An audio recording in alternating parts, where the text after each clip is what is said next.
El Sant Gabriel ha guanyat els manresans d'Albert Disseny, però la victòria ha estat menys fàcil del previst.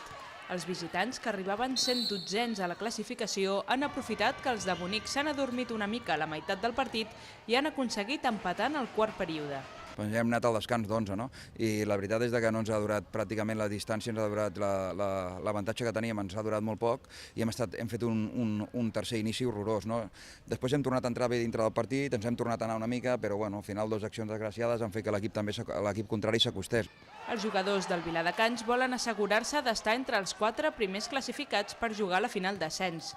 Si aconsegueixen 3 victòries en les 6 jornades que resten, acabaran la primera fase a segons. Tenim un avantatge de 3 punts sobre el tercer classificat, que justament és el Sitges, i el bàsquet a Barat guanyant, no? Aleshores, jo crec que guanyant els partits de casa, però ja dic, a mi m'agradaria guanyar-los seguits, no? Guanyar-los seguits per saber ja que tens un marge, no? I una certa tranquil·litat. Però bé, en principi depenem exclusivament de nosaltres mateixos. La setmana vinent, el Sant Gabriel s'enfrontarà al Buscamp d'Artés, que va quart a la classificació i és un rival directe per disputar-li l'ascens al Viladecans.